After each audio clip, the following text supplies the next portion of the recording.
कृष्णा, आप सभी का स्वागत है फिलोसॉफिकल सीरीज में। मैं हूं श्री चैतन्य दास। तो एक बार हुआ ऐसे, एक भक्त जो गुवाहाटी आसाम से थे, उन्होंने एक बार भक्ति सिद्धांत सरस्वती ठाकुर से वो मिले और बाद में उनसे प्रभावित होकर उनसे इनिशिएशन लिया।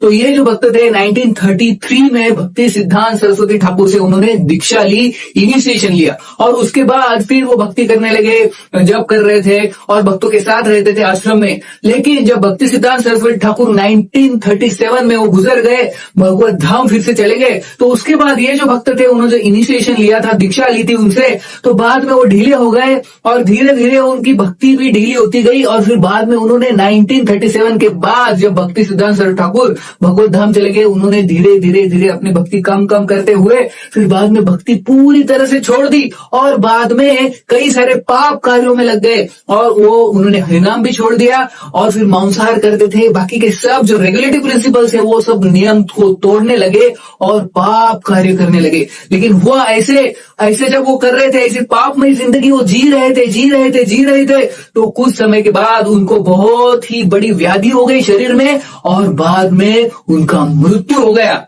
उनका शव जब सब लोग लेके जा रहे थे और उन्होंने क्या किया, जो क्रिमेशन ग्राउंड होते हैं जहां पे स्मशान भूमि है, उनका शव वो वहां लेके गए और कई सारे वो जो लकड़ियां है वो बिछाई और उनका शव उस लकड़ी के ऊपर रख दिया। और जैसे ही उस लकड़ी को वो अग्नि लगाने वाले थे, वैसे ही सब लोगों ने देखा, अपने आंखों के सामने देखा कि वो जो मृत शरीर है जिसका मृत्यु हो गया था, वो व्यक्ति खड़ा हो गया तुरंत और बोलने लगा, प्रभुपाद प्रभुपाद प्रभुपाद, बचाओ बचाओ, आपने मुझे बचा लिया। तो फिर ऐसे जोर जोर से प्रभुपाद प्रभुपाद करके भागने लगा। सबको लगा, बाप रे, ये व्यक्ति जो इसको स्मशान भूमि पे लकड़ियों पे रखा था वो जिंदा हो गया, भूत भूत भूत। और सब लोग भूत भूत बोल के वो भी भाग गए।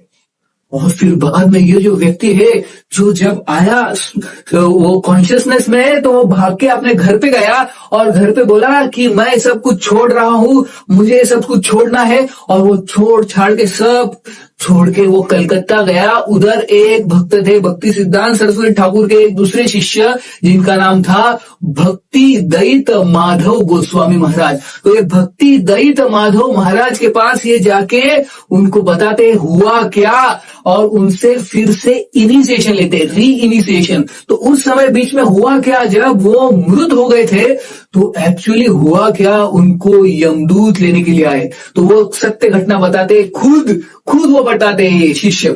तो यमदूत लेने को आए उनको और उनको लेके जा रहे थे यमराज के पास। तो ऑन द वे जो था, इतना धूप था, कड़ी धूप थी, रेगिस्तान से गुजर रहे थे और यमदूत थे, 4-5 यमदूत ये व्यक्ति को लेके जा रहे थे यमराज के पास, यमपुरी में। तो रास्ते में इनको बहुत प्यास लगी, तो यमदूत को बोलते हैं ये कि मुझे बहुत प्यास लगी है, मुझे पानी दो पानी दो पानी दो। तो यमदूत बोलते हैं ठीक है पानी। एक बड़े तालाब के पास लेके जाते हैं, बोलते हैं ये लो पानी, ये पियो। तो जब वो व्यक्ति जाता है और देखता है उस तालाब में, तो तालाब में क्या होता है, पानी की जगह होता है खून, किसी ने उल्टी की हुई, पस, ये सब गंदी चीजें रहती है, पूरा तालाब उससे भरा होता है। तो बोलते हैं, वो व्यक्ति बोलता है कि मुझे पानी चाहिए, पानी, ये तो क्या गंदगी है। यमदूत बोले तुमको यही मिलेगा क्योंकि तुमने ऐसे कर्म किए हैं, पाप कर्म किए, तो आपको यही मिलेगा पीने के लिए, ये पियो, नहीं तो कुछ नहीं। तो वैसे ही चले जाते हैं। फिर ऐसे चलते चलते बहुत समय के बाद यमराज के यमपुरी में पहुंच जाते हैं ये जो शिष्य थे भक्ति सिद्धांत सरस्वती ठाकुर के पहले। तो फिर बाद में यमदूत इनको लेके जाते हैं, बड़ा लाइन रहता है, उस लाइन में चित्रगुप्त जो होते हैं, चित्रगुप्त एक एक व्यक्ति को उसका लेखा जोखा खोलते हैं, उसका फाइल खोलते हैं, अरे इसको भेजो, चलो इसको इस नरक में भेजो, इसको इस नरक, 28 प्रकार के नरक है, अलग अलग नरक में ये चित्रगुप्त जो असिस्टेंट है यमराज के, वो भेज रहे थे सबको। तो ये व्यक्ति बोला बाप रे, मेरा भी टर्न आएगा। तो थोड़ी देर में इस व्यक्ति का जब टर्न आया तो चित्रगुप्त ने फाइल खोला, अरे ये तो स्पेशल केस दिख रहा है, स्पेशल केस है ये। तो तुरंत यमराज के पास भेज दिया, उनके बॉस के पास। तो इनको यमराज के पास लेके गए और यमराज के सामने उन्होंने देखा, यमराज ने फाइल, और ये तो स्पेशल केस है, ये तो बड़ा भक्त था, पहले इनिशिएशन लिया भक्ति सिद्धांत सरस्वती ठाकुर से और अभी उसने काफी सारे पाप किए बाद में।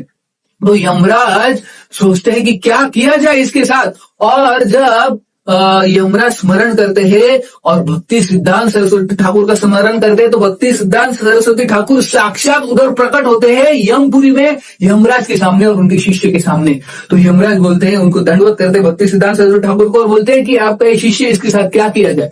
तो भक्ति सिद्धांत सरस्वती ठाकुर इस शिष्य के पास देखते हैं और उसकी भर्त्सना करते हैं, उसको डांटते हैं कि तुम्हें इतनी अच्छी भक्ति का मौका मिला और तुमने भक्ति छोड़ दी और ये पाप कार्य में लग गए, कैसे नालायक हो तुम। तो बहुत डांटे उनको।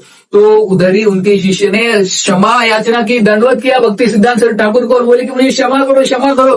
फिर भक्ति सिद्धांत सरस्वती ठाकुर बोलते हैं यमराज को, इसको सेकंड चांस दे दो और एक चांस दे दो।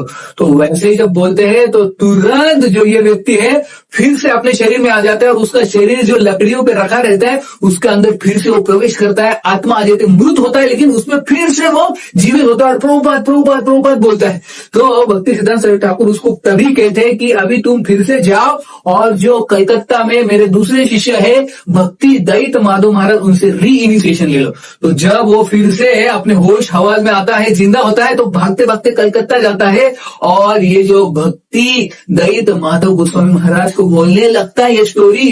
तो वो बोलते हैं कि मुझे ऑलरेडी पता है, मुझे ऑलरेडी ये इंडिकेशन मिला है कि तुम आने वाले हो। तो उनको फिर से री इनिशिएशन देते हैं ये, और फिर ये जो भक्त है फिर से रेगुलेटिव प्रिंसिपल फॉलो करने लगते, चैंटिंग करते, इंटेंसली चैंटिंग करते, 8 साल इंटेंस चैंटिंग करते हैं और फिर से उनका एक बार मृत्यु होता है, लेकिन इस बार वो फिर भगवान के धाम चले जाते हैं। तो ये रियल स्टोरी है, इसका जो लिंक है आर्टिकल का हमने डिस्क्रिप्शन में दिया है, एक्चुअल स्टोरी है, ये हुई है। तो इससे देख सकते हैं हम कि जो यमदूत है, यमराज है, यमपुरी है, नरक है, एक्चुअल है कि ये काल्पनिक नहीं है, भागवतम में ये सब दिया है। अगर कोई व्यक्ति पाप कार्य करता है तो उसको उधर जाना पड़ेगा, और कोई अगर बहुत ही सिंसियर भक्त हो और गलती से उससे कुछ पाप हो जाते हैं तो उनको गुरु बचाने जरूर आते हैं। लेकिन हमने हमारे से प्रयास करना चाहिए कि जल्दी से जल्दी भक्ति इंटेंसली करके भगवत धाम जाना चाहिए। बहुत बहुत धन्यवाद।